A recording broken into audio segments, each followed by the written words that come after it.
Mr. Happy Living here, and I'm happy to be broadcasting from WYTV7 in the beautiful Queen City, Charlotte, North Carolina, USA. Hey, friends, will you join me just for a minute and imagine how wonderful you'd feel living the unique and distinct life you were put on this planet to live, doing work you love, with people you love, in places you love, and all the while creating something of real value to others. Well, that's what I call a life of significance, and I can tell you it makes a very happy life. And so can my dear friend, Bert Simon. He's my guest star today, and he's here to share his unique and distinct journey to his life of significance. But before bringing him on, I want to share a little poem that we created to thank him for being our guest star today. It's called The Art of Significance, and it goes like this. A journey of commerce, creativity, and heart. Bert Simon's story shows where vision can start. From pottery to pet beds, his ventures expand a life of significance built by his hand. Innovation, passion, and a spirit to grow. Art reshapes industries in ways few people know. From turnarounds to startups, his mark is clear, a unique path of purpose that draws us near. Come hear the tales of impact and drive, of collaboration and connection that keep dreams alive.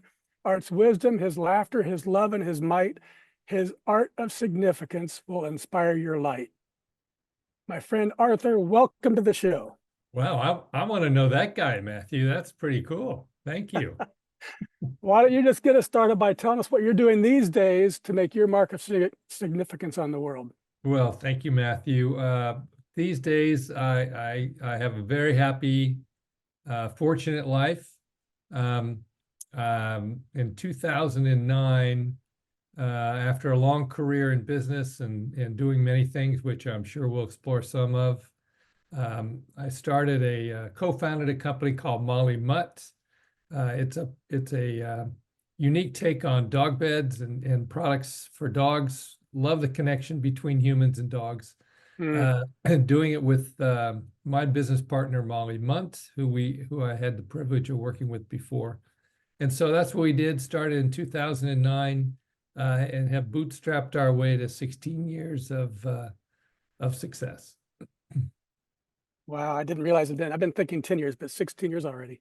16 That's years. awesome. It's a really cool company. We'll be getting the website out and all that, certainly at the end of the show. Are you also involved? I didn't know this, but are you also involved in advisory for Lanx Industries and or Meridian Point Partners? So Lanx Industries is my good friend, Louis Bird. Great story. Louis and I lived on the same street, a little cul-de-sac up in the Oakland Hills. And every night after work, his young kids, my young kids would be out there playing around. And Louis was in the investment capital business. And he was always talking about owning a small company. And I owned a company, and I always talked about, gee, it'd be nice to be an investor and not have to take out the garbage. And so we had these conversations over the years. So Meridian Point Partners was something he put together to go search for a company, which he found about 2008, I think, up in the Pacific Northwest, called Lanx Industries. And I was an advisor with Lewis's company there for many years and helped him grow that company. Okay, so these days, the majority of your business energy is going into Molly Mutts. Yeah, these days I have, for many years, I was an advisor and helped not only Lewis, but my dear friend, Bill Friedman up at Friedman Brothers Home Improvements. I was very fortunate to be involved with him as a member of the board of directors and the advisor to their company for over 30 years. But just recently, we agreed that that was probably enough, and so I'm now focused on Molly Mutts as my outlet for commerce. Yeah, that's great. All right, let's do a little mathematics so our friends all around the world can get to know you through our happy formula. It's really simple, but it's really powerful too, and it goes like this: power plus purpose equals happy.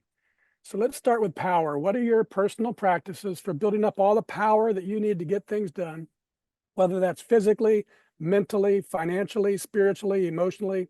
In other words, what do you do on a regular basis to create the power you need to take really good care of yourself and your loved ones so you still have plenty left over to be a giver to others? So that's it's a great formula you've got, Matthew. It really is very Thank you. thoughtful. So, my power, I'm a very fortunate person. I don't know how it happened, but I wake up in the morning with pretty good motivation and with a very positive outlook, regardless of what's going on in the world. And I've always considered that to be my secret power. And so I just try to take care of that natural spirit, if you will, or natural tendency in my own body. So I do a walk. I do a lot of walking. I do a lot of stretching, do a morning stretching program, walking, try to eat healthy, try to sleep, all those kind of things. But the number one thing that I try to do is really listen in my own mind to my own feeling of what's going on. If something needs to change, if something's not right, either in my personal life or in my business life, I try to pay attention to that and bring that to the surface and deal with it. Don't let it fester. So you Oh, yeah, mentioned that, don't let, and that's a learned skill. That's not yeah, something that was natural to me, but I realized over time that, if you listen to that, it can be very helpful. Matthew, I realized that there was a very important part of my daily power, where I get my daily power, that I forgot to share during our interview. Every morning, I grab a cup of coffee and a bowl of oatmeal and head out to the back porch where I can sit down and look out over a beautiful yard and landscape that my wife Holly has created in our home. It's a great way to get myself organized for the day and realize how lucky I am to be surrounded with so much love and beauty in the home and in the life that I share with Holly. So that definitely provides me with a huge power boost every morning and gets me oriented and centered for the day ahead. Thank you, Matthew. yeah, and you mentioned also this natural energy or spirit that you have. And one of the things that I've noticed and been developing in my thought process over the years is this difference between earthly energy, which is finite, physical fitness, mental fitness. When you use it, you have to replenish it, versus spiritual energy, which is like love. The more I can pour love into you, into this tonight, and to all of our people that are out there, and then I come away with it having more love. Exactly. And so what you were talking about, that spirit, I think, is tapping into an infinite realm of energy that you've been fueling your life with, different from exercising and money in the bank. Yeah, how do you feel about that? I think that's right. I think that's a good point. I do think it's luck, in a way. Not everybody, I recognize in my life that I've run into, not everybody have that. Now, I've had people tell me, well, what you've got is an advanced sense of denial. You're able to deny. But what I find is that actually, if you, to your point, there is a greater connection that we all have. Yeah. And if you're open to it, then there's a lot of things that can come from that. Yeah, as I've been spewing my happy living for these last 10 years, if you can believe that, I have gone through, like you, many real serious struggles and still am. But if you ask me how am I feeling, I said, I am really, really happy. Now, that might be delusional, but if it is, who cares? Just let me stay in that delusion and keep on going, Right. especially if I'm helping others in the Well, that's midst the of key my thing. delusion. Yeah. That's the key thing, is engagement and involvement, I think, is a real key fundamental human Yeah. desire. Yeah. There's study after study that shows that resentment is really the denial of your wanting to give something. Mm, And people resent that. And so you got to break that away, and you got to yeah. deal with, what's causing that. Yeah. Wonderful. All right, Art, let's discuss my favorite power generating concept. It's called a Kaizen state of mind. I actually think I read about this for the first time down in Lou Roll's office, by the way, in Los Angeles, many, many, many years ago. And it's this beautiful Japanese idea that small incremental improvements add up over time to yield great big results. And I love it because it's based on mindset, not circumstance, kind of like you were talking about. Kaizening life is knowing there's always something I can do better tomorrow than today.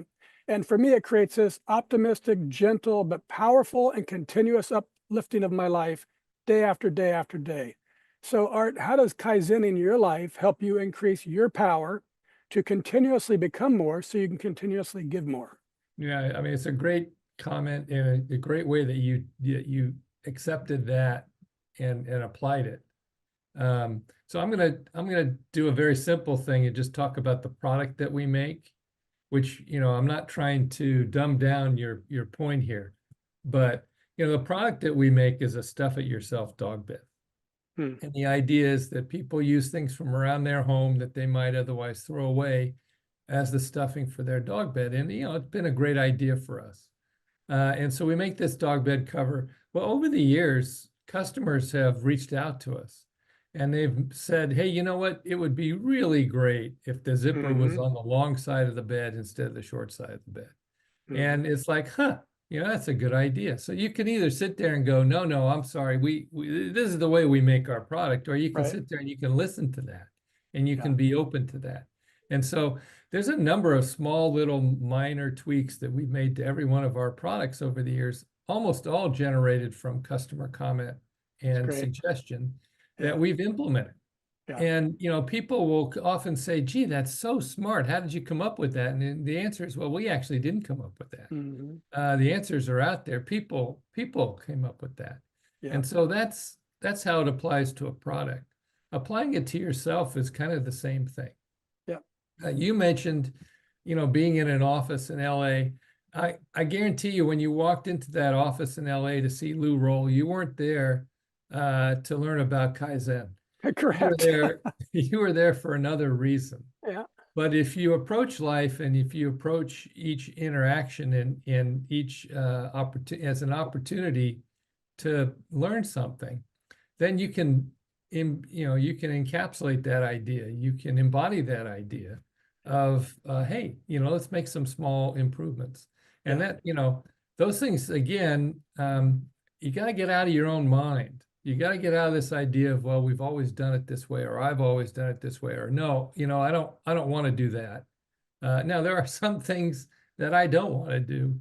And there are some, it makes me really happy at this more advanced age to be able to say, nah, I'm good. I don't Correct. Yeah. need to do that. Yeah. That can be powerful on its own. But, it's more fun for me. It's actually very fun what you're talking about. Engaging with somebody, learning something that you didn't expect, and then being able to apply it.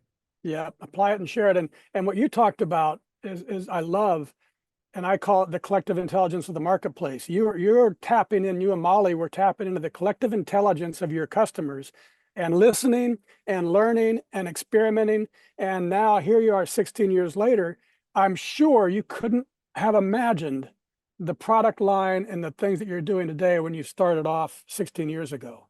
And No, it's that's because that's you very, learned and you very tapped true. into this collective intelligence. It's very true. And,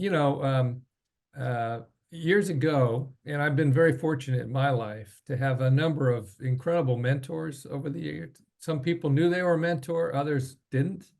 But, real examples. And somebody told me, one of the key things in life is you want to be able to ask the next question. Hmm. And I always, I thought, well, what does that mean? Hmm. And, he says, well, too often we come to a conversation or we come to a business meeting or we come to a personal interaction with this idea of what do I need? And once we get that answer, we figure, okay, I'm good. I've come here, I've gotten what I came here for. But he says, no, the real benefit is if you think about what the next question is. So somebody may Yeah. tell you, well, it's blue. Well, why is it blue? Or why Hmm. isn't it red? Or, whatever that is. And I found that to be a real incredible piece of advice that has served me well throughout my whole Yeah. life. Yeah. Very good. All right, my friend, let's explore purpose. That's the second element of our happy formula. And I've observed that major life transformations, those really great big discoveries of purpose, sadly often come from devastation. Addiction, abuse, disease, death, disasters, something horrible strips a life to its core, resulting in a big and often unexpected change. However, in my book, Turning Inspiration into Action, I share the transformational process that I've used to discover purpose in my life using inspiration. So how about you, Art? Was there a specific moment or event or crisis or inspiration that revealed to you the purpose you were meant to live? Yeah, I think unfortunately it was the disease and the ultimate death of my brother. Mm, Younger brother was diagnosed with leukemia when he was only 31 years old.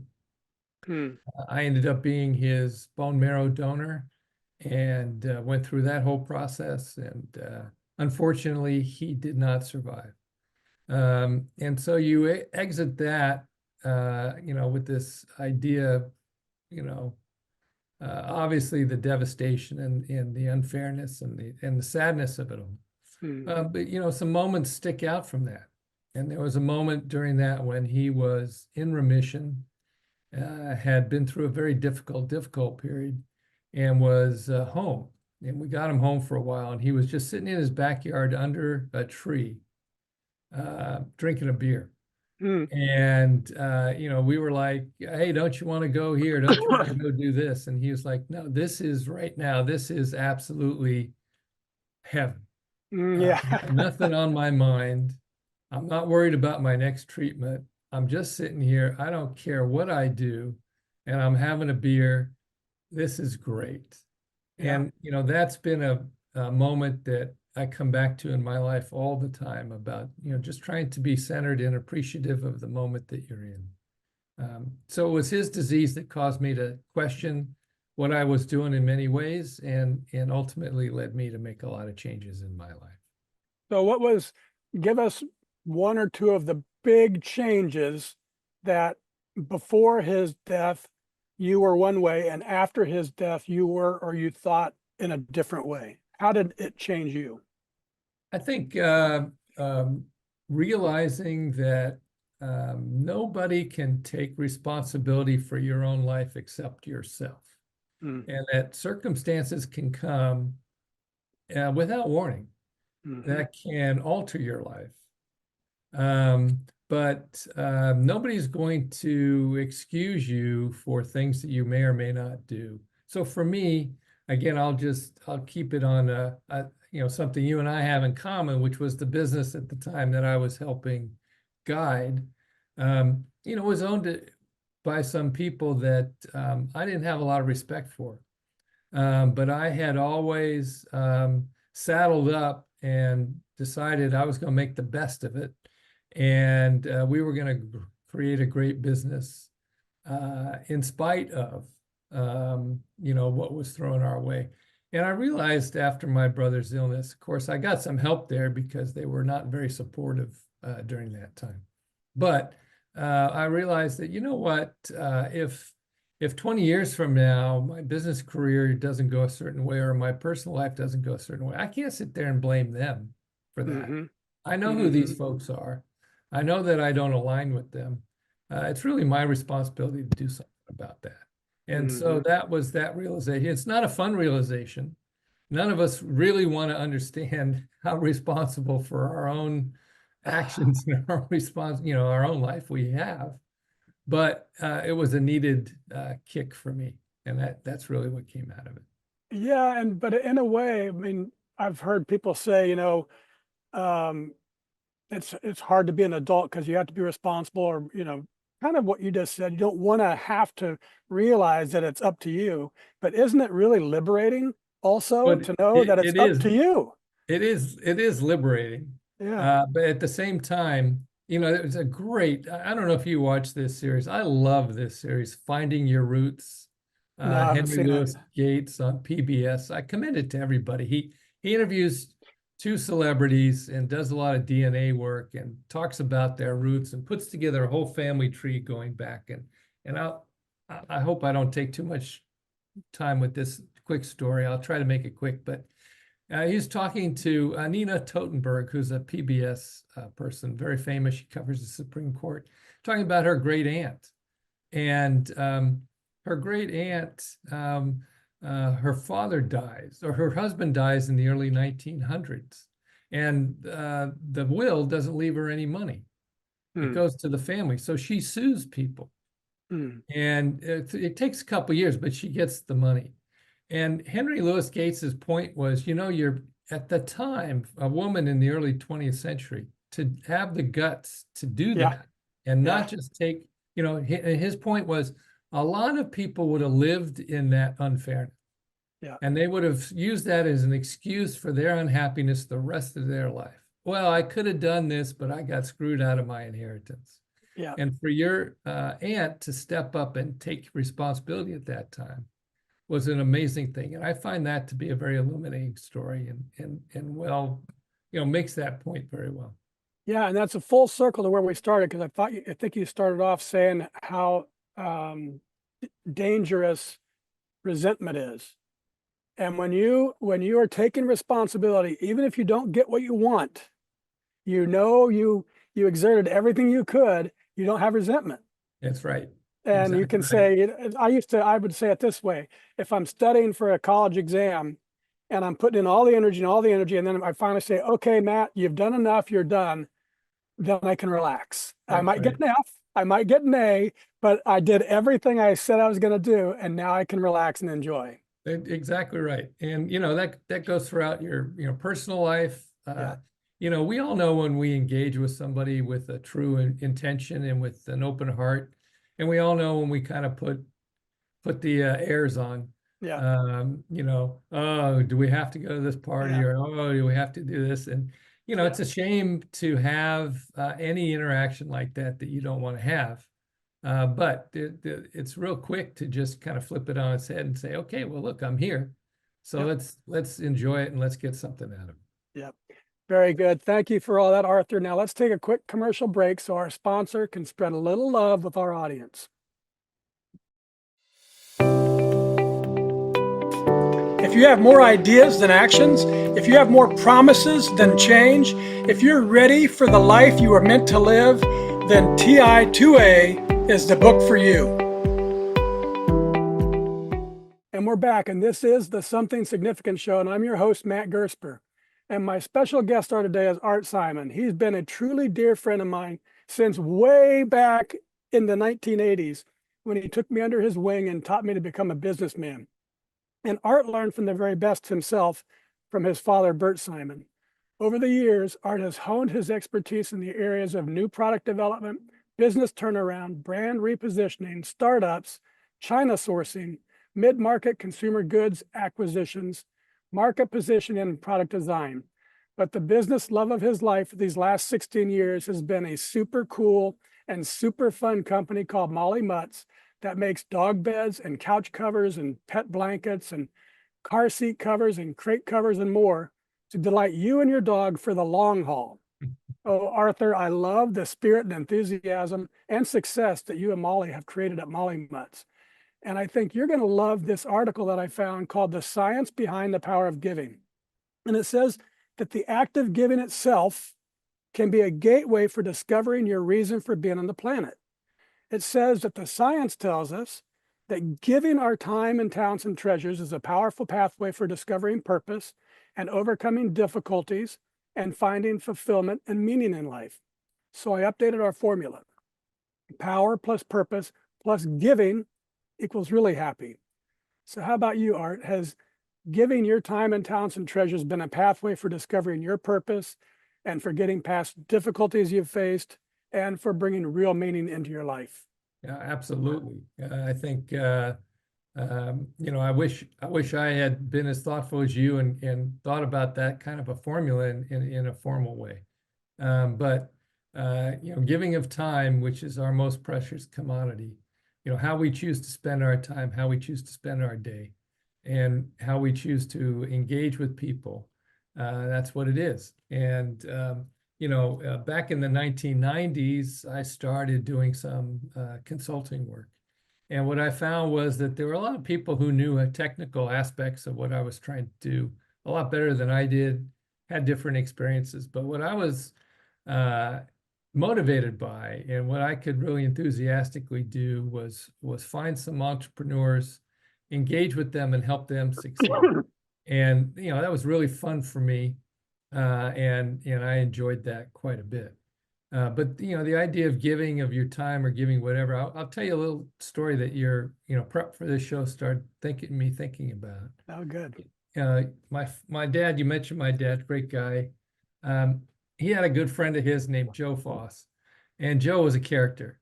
And Joe and my dad played golf a lot and gave each other a lot of ribbing, a lot of fun. But Joe was pretty successful financially, and he lived a pretty comfortable life, and he wasn't bashful about it. But years ago, I remember he got this sparkle in his eye as he was talking about this one thing that he was doing. He was taking his Social Security check every month, and he didn't need Social Security for his own well-being. Yeah. And he took it to the bank and he cashed it. And he cashed it into $100 bills. And he stuck that in his pocket. And what he would do for the rest of the month was he'd walk around. And if there was a homeless person, he gave him $100. If Right. there was somebody else, he gave him $100. And Yeah. he talked about all the things that he did. And this one day he was talking about being in line at a store, and the mother with two kids in front. And she was saying, we can't have both of them. You have to pick one. You can't Yeah. have both of those. And he reached into his pocket and he just gave it to her. Yeah. And he said the look on her face and, the kid's face. So, I thought that was a pretty remarkable example. So that in my advanced age recently, I am now taking Social Security. And, knock on wood, I'm able to take a portion of that and spread it around to family or do whatever. But I'm taking I'm not as wealthy as Joe, but I'm taking $5 bills and I'm doing the same thing. Oh, that's great. The lessons I've learned, or one of the things I've heard from people who deal with unfortunate or unhoused folks, is don't just give them the money. Stop and ask them what their name is, ask them what what's going on. And I've had some pretty interesting and meaningful interactions just doing that. So whether it's giving time, helping someone succeed, or being able to just pass along a little something, that's what I try to do to give back. It's a little humanity, right? It's like, I Yeah. see you here. I see And you. yeah, that's great. I love the story about Joe, and that's a collective intelligence of the marketplace, best practice, Kaizen in action. In action. Yeah. Well, I mean, my life is full of, I've just been very fortunate to have interacted with all kinds of creative, wacky, interesting folks, including you, Matthew. We used to have these meetings at the end of long trade show days, and we were all tired. We were all ready to get out. And you'd pull out your yellow pad, and before any of us could go anywhere, you'd start saying, no, we got to sit here and think about what it is. What are the main things that we've done today that we want to implement? And that made an impression on me. I never would have done something like that. So I've copied that, Matthew. In fact, That's funny. I don't remember that. I was thinking about, oh, that's great. I'll just tell one quick story so we don't bore the audience. But we used to walk around these trade shows in big, huge McCormick Hall in Chicago with you and your dad and me. And I was the shortest, almost 6'3". And we looked like semi-pro basketball scouts looking for hardware people that we could get on the hard court. yeah, there you go. There you All go. right. So the science tells us that giving to others brings real meaning to our lives, like you and Joe have experienced. And the joy that we feel from our fourth element of significance, which is doing work that creates value for others, confirms it. But there's something more to it than just giving, Art. What I've come to realize is the real magic of life comes when you're giving, yes, but from living in your purpose. So now, Arthur, the audience and I would like to know how it makes you feel to be happily living your life and giving to others through the work you were put on this planet to do, and the people all around you are taking notice. So please sit back, open your heart, and have a listen to what coworkers and customers are saying about the impact that you're having on their lives by finding the magic of giving from living in your purpose. One customer said, "Love this company and the dog duvet. They are tough, attractive, and washable. Thank you." Another said, "The best dog beds. Our dogs tear through every other bed. These are terrific." Another said, "I ordered everything for the small dog crate, bed, bumpers, and covers. Everything fit perfectly and the quality was amazing. We love it all." This is from a coworker. Bert Simon is a unique and truly genuine and generous person that I'm proud to call a friend. He was always one of my biggest cheerleaders and was very supportive in my professional career long after we were working with each other. More about you came wise, intelligent, professional, positive, funny. Art had an impact on my life, and I'm truly grateful. More about your products. Customers said high quality, so many fun patterns and colors, very strong material, but soft enough that the pup loves it. Perfect fit, professionally made. I'm very pleased with this purchase. Love the duvet covers, solid stitching and durability. The custom embroidery is a nice plus. Fast delivery, customer service is absolutely fantastic. They stand behind their product longevity and go to extra lengths to please their customers. My old pup loves her bed. This person says, when the cat isn't sleeping on it. And finally, some crazy customer wrote a poem about how thrilled he and his pup were with their Molly Mutt items. And he called it Happy Living Loves Molly Mutt. And it goes like this: Mr. Happy Living and Piper's eyes gleam with Molly Mutt treasures a perfect dream, a dream's blanket and crate cover so snug, wrapped in love's warmth like a gentle hug. The I'm a Realist pad cover just right, the dog bed freshener for a clean, cozy night. The Fillmore pouch keeps treats in its place, and the Mama Bear rope toy brings a smile to Piper's face. Molly's design shines with fun and care. Each product built to last beyond compare. Piper and I, in pure delight, do say we love Molly Mutt every single day. So, Arthur, how does all that love make you feel? Well, I just want to know who that guy is. He sounds like a good guy. That's obviously very humbling and wonderful to hear. I do. I'm just gonna let me tell one more story about a guy we both know. I grew up. My dad and our family business that was founded lasted almost 100 years. It's called Simon's Hardware. And there were a number of folks who worked in that company for many years. They were never owners of the company. There's one guy named Clarence Brothers who worked in the tool department. And there was a handful of others. Clarence Brothers worked at Simon's Hardware for 65 years. Wow. He worked there for 65 years, and I dare say he owned as much of that company as anybody else did. He was I learned a lot from him. I learned a lot from how he approached things. He wasn't after he wasn't after his own personal financial maximization of his own financial life, but he found a place in the world. He found a way to interact with people, and he found something he believed in, and that really made a difference to him. And I think that's a lesson that I've tried to emulate in my life, is that, hey, if there's somebody who's either going to work with us, buy from us, live with us, that's something to be honored and to not take for granted. And, to try and engage with those folks in your best possible way is just kind of the least thing that we can do. Yeah, that's the magic, and Clarence sounds like he found it, and you're finding it in your way. And it's available for all of us. That's what I believe. It comes from this great big happy circle. Giving your time and talents and treasures is a powerful pathway for discovering your purpose. And giving from living in your purpose, however you define that, brings a profound joy to your life, but also to the lives of those people around you. So it seems that giving leads to purpose, and giving from purpose leads to joy. So, Arthur, to capture the entire exponential power of our happy formula, let me tweak it just a little bit more. See how this sounds. Power, times purpose times giving equals happy to the third power. And that's really, truly, deeply happy. Does that sound about right to you? I love it. Sounds great. Very And I good. think, the word power maybe intimidates folks, but I think people got to recognize when they take a breath, there's a lot of power there.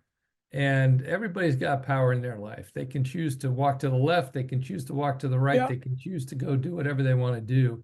And when you start implementing that choice purposefully, you're really exerting your power. it's funny that you mentioned that because I started off when I first came up with this idea of the happy formula, it was capacity times purpose. And that's a little softer for people to understand. Right? But I like power, and I'm glad you recognize that it does seem maybe a little much, but it's what we all need. You have, Everybody, yeah, and you said the word many times today, choose. It's not accepting just what it's making a choice. You can accept the day, yes, of course. You can accept your circumstances, yeah, but then what are you going to do with it? What do you choose to do with it? yeah. And I that's think powerful. it's one of the sad parts maybe about our society right now is people do feel, so many people feel like they don't have choice, Yeah, but people do. yeah, And we all do, and we have a choice to implement however we want yeah. many things in life. And if you start small and just start doing one little thing, it really can make a difference. So your formula is right on point, Matthew. Right on. All right, let's move on to lightning round of, I love the power of words and the capacity for great quotes to change lives. I think you know this about me. So I'm going to read a few of my favorites and have you tell us what they mean to you. And give us the first thing that pops into your mind, Arthur, because we call this a lightning round. All right. First one's from Sarah Young. I often say I love this one, but I love all of them. Living well is both a discipline and an art. Yeah. Purpose. That purpose comes to mind. Very good. This is from Rumi. He said, of all you see, only love is infinite. It's true. When my brother died, my love for my brother and his love for me did not die. Yeah, yeah. This is from Paul Hawken. Relax, take your time, work, practice, and learn. Sounds good to me. Okay, this is from Robert Greene. He said, mastery is not a function of genius or talent. It's a function of time and intense focus applied to a particular field of knowledge. Yeah, what's the thing now? The 10,000 hours thing? Yeah, It's kind of like, that's true. Malcolm Repetition, repetition. Gladwell. That Right. goes to power too. That's a matter if you choose that you want to become a classical pianist and you work at it and you work at it and you make sacrifices for it, you're going to get good at it. You'll get as And good as you can be. And, and there's a lot of, I think yep, maybe there's an expectation that being, I think you mentioned it earlier. And the calmness you felt when you took a test, if you knew you would prepare, you did as good as you can be. yep, There's a lot of great feeling when you know you've done as good as you can do. 100%. As you mentioned aging, um, I was thinking about this the other day. You can put in the energy to eat well and exercise right, but still our bodies are getting older, and they're slowly they're pulling us into the ground, and soon there will be no energy left in our bodies. So what's the point? Well, if you're putting in the energy, you will be better than you otherwise would have been. Right. May not be Exactly. great, but you're going to be better than you otherwise would have been. That's right. That's all you can do is put the energy. You can't control anything else. That's it. This is from smart guy Albert Einstein. He said, we cannot solve our problems with the same thinking we use to create them. Yeah. Well, the old saying, the definition of insanity is doing the same thing over and over and expecting a different outcome. I think there's a lot of wisdom there. Yeah. This is a little long, but I want you to listen to it. I just love this guy. His name is Chef Francis Mallman. And he said, my life has been a path at the edge of uncertainty. Today, I think we educate kids to be settled in a comfortable chair. You have your job, you have your little car, you have a place to sleep, and the dreams are dead. You Hmm. don't grow on a secure path. Hmm. Yeah, there's a lot there. I'm reminded of my younger son, Sam, who's living in Barcelona. You know, he's got friends who've taken a traditional approach to their careers. Sam's teaching English, college level English to year abroad students, not making a lot of money. He's writing, but he's living the life that he wants to live, and he's living it in the way that he wants, and he's not comfortable. And he's accomplished a lot of great things. So that quote really speaks home to me, and you know what Sam's up to. Very good. This is our show anchor. It's from Goff. He said, whatever you can do or dream you can do, begin it. Boldness has genius, power, and magic in it. Begin it now. Yeah, don't wait. Don't wait. All right, very good. And now, folks, it's your chance to be a giver too. If you can hear my voice and you are inspired by today's show with my friend Art Simon, please share a little love with our magnificent broadcast team by giving what you can to WYTV7. They're a 501c3 charity on a mission to educate, empower, and encourage. They do good works with your kindness. Art, I love the focus, curiosity, and creativity that you always bring to all the businesses you're involved in to make them operate better. And I admire the enthusiasm, joy, and boundless energy that you bring to every business endeavor and to your life too, for the 41 years that I've known you. Can you believe that? 41 is my favorite number. 41 years that I've known you and I've learned from you. And I'm super happy that you've shared your fun-loving, never-ending entrepreneurial spirit on our show today. Will you take a minute or two and share any parting remarks you'd like to leave with our audience? Yeah, for sure. Thank you, Matthew. 41 years it's been a real joy to have you in my life. You're a creative, interesting, thoughtful person, rarity in this world. The last thing I want to share is the tremendous gift my older son and his partner, Megan, Jeremy and Megan, had a little daughter, Zora, on June 1st or June 3rd. And I'm a grandfather. Hey. And that change has meant that I'm now taking Wednesdays off. I was working 5 days a week. I still love work, but I'm not taking Wednesdays off. And every Wednesday at 1 o'clock, I go pick up my granddaughter, put her in her little stroller, and we go for about a 2-hour walk around the city of Oakland. And it's been a fabulous way to start a connection with my granddaughter. What a great privilege that is in life. Yeah, that's awesome. Awesome. Thank you, Arthur.